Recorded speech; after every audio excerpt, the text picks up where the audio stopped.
Pasca beredar informasi bahwa alokasi anggaran makan bergizi gratis untuk satu anak diturunkan dari Rp15.000 menjadi Rp7.500, belakangan Wakil Presiden terpilih Gibran Rakabuming Raka justru gencar melakukan uji coba makan bergizi gratis.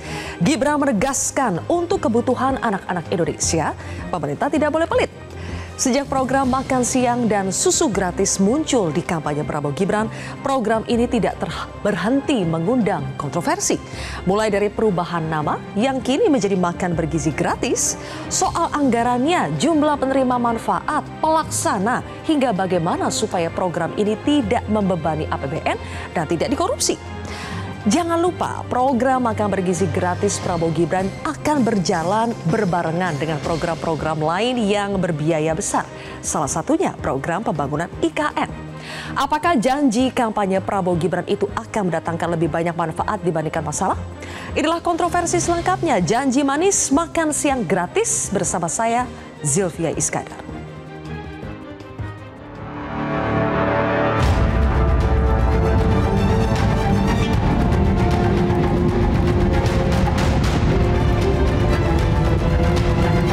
Uji coba akan berjalan selama 3 bulan.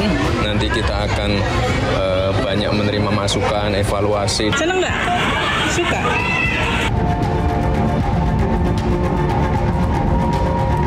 Untuk tahun pertama pemerintahan beliau, tahun 2025 telah disepakati alokasi sekitar 71 triliun di dalam RAPBN 2025.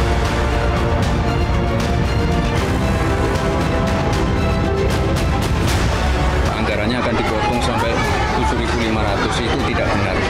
Makan gratis bagi saya strategik mengatasi banyak masalah.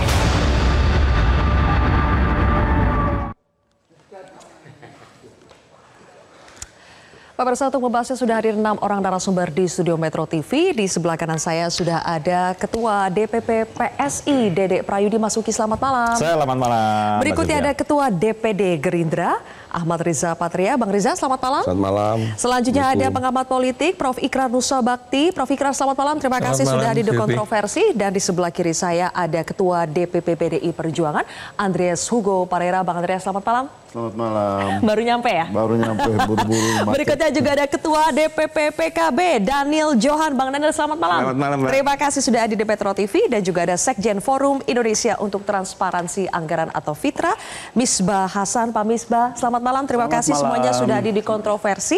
Kita belum pernah melihat nih dalam sejarah Wakil Presiden terpilih belum dilantik sudah mulai melakukan uji coba ya Pak Misbah ya. Pertanyaan saya begini, ketika diuji coba kan kita melihat sepertinya oke, fine-fine saja, doable, bisa dilakukan. Iya. Tapi menurut Anda apakah nanti ketika ini mulai dilaksanakan akan semudah itu, akan semudah apa yang terlihat di uji coba? Iya, kalau melihat dari uji coba kan kelihatan sebatas hanya bagaimana kemudian Gibran misalnya memberikan makanan itu secara gratis gitu ya kepada siswa-siswa yang ada di sekolahan. Jadi itu sesuatu yang sangat mudah secara teknis gitu ya. Tetapi yang belum begitu jelas itu memang tata kelolanya itu akan seperti apa. Jadi menurut saya program ini belum dilakukan melalui misalnya ada background study yang cukup kuat sehingga itu nantinya itu memang betul-betul ketika implementasi itu betul-betul firm gitu ya, betul-betul lebih jelas. Pertama dari aspek tadi soal rumusan impact apa sih yang ingin dicapai dari program makan bergizi gratis ini misalnya, sampai ke level outcome misalnya. Nah itu saya rasa ini masih kabur, belum lagi tata kelola ya, bagaimana membangun transparansinya, bagaimana membangun partisipasinya, karena diharapkan kan program ini multi efek gitu ya. Selain pada persoalan tadi peningkatan gizi, ini juga meningkatkan ekonomi masyarakat lokal gitu ya. Selain juga terkait dengan isu lingkungannya ya, bagaimana pengemasan makanan itu tidak berdampak pada persoalan lingkungan, misalnya begitu ya. Jadi banyak hal, belum lagi nanti ketika distribusi ada persoalan komplain dari sekolahan lain yang tidak mendapatkan misalnya. Semua itu harus dipertimbangkan secara matang. Mekanisme komplainnya seperti apa dan seterusnya. Jadi, kalau tidak mau nanti malahan akan daripada tujuannya yang lebih mencuat, malahan kita akan lebih dengar banyak masalah. Biaya untuk makan bergizi gratis itu kan dari APBD. Tidak bisa serta-merta terus kemudian APBN dan mungkin juga APBD. Tapi tidak mungkin bagaimana proses pengadaan barang jasanya terus langsung menunjuk ada unit yang mengelola itu ya. Pasti ada proses pengadaan barang jasa yang juga harus dilakukan gitu ya, yang harus transparan dan akuntabel gitu ya. Nah, kalau tadi contoh yang disampaikan oleh Bang Uki misalnya, itu kan itu seolah-olah udah langsung penunjukan langsung gitu ya. Terus siapa sebenarnya yang punya unit layanan itu kan harus diperjelas juga gitu. Oke, kriteria untuk bisa ditunjuk langsung itu bagaimana? Prof. Ikrar mau ngomong, Bang Nadiem mau ngomong, boleh di segmen berikutnya ya. Kontroversi jeda dulu pemirsa, kami kembali sesaat lagi. Pak Misbah tadi sempat menyinggung soal bagaimana kalau sampai ada yang ditunjuk. Kan nanti seperti ini, ada unit layanan yang ditunjuk, kemudian dia mendistribusikan ke sekolah-sekolah. Apakah kalau sifatnya penunjukan-penunjukan seperti itu juga akan melahirkan masalah baru? Betul, jadi ini kan kalau saya lihat ini kan pendekatannya masih top down ya. Jadi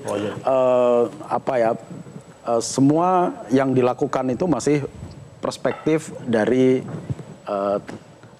tim Pak Prabowo misalnya. Jadi belum ada kajian yang dilakukan secara lebih partisipatif misalnya. Jadi apa sih kebutuhan masyarakat di sana terkait dengan yang dianggap makanan bergizi itu gitu ya. Itu harus melibatkan petani. Betul, kan harus melibatkan petani, nelayan sehingga mereka bisa terlibat di dalam penyediaan makanan tersebut gitu. Justru itu yang belum ini sangat baik karena melibatkan sumber daya manusia yang ada, ya kan? Ada wisdom di sini. Jadi di sini ada apa lagi? Pemberdayaan masyarakat. Daerah yang ikannya, daerah yang pangannya, semua di sini. Barang jasanya itu juga belum jadi semua ini bahkan kalau kita bicara korupsi ini juga program boleh lewat impor atau tidak gitu ya. Ini berbicara korupsi ini juga program bagaimana agar anggaran besar ini tidak dikorupsi. Jadi semua ini diperhatikan. Jadi mulai dari gizi, cakupan luasannya, pengelolaannya, sampai packagingnya, lingkungannya, sampai budaya antri, disiplin, dan semuanya. Dan bagaimana supaya sampai untuk mengelola pekerjaan besar itu tapi nanti juga apa? Sampai korupsi juga diurus sampai dengan kementerian atau dengan badan. Boleh dijawab nanti ya Mas Uki. Kita jeda lagi pemirsa, kontroversi kembali sesaat lagi.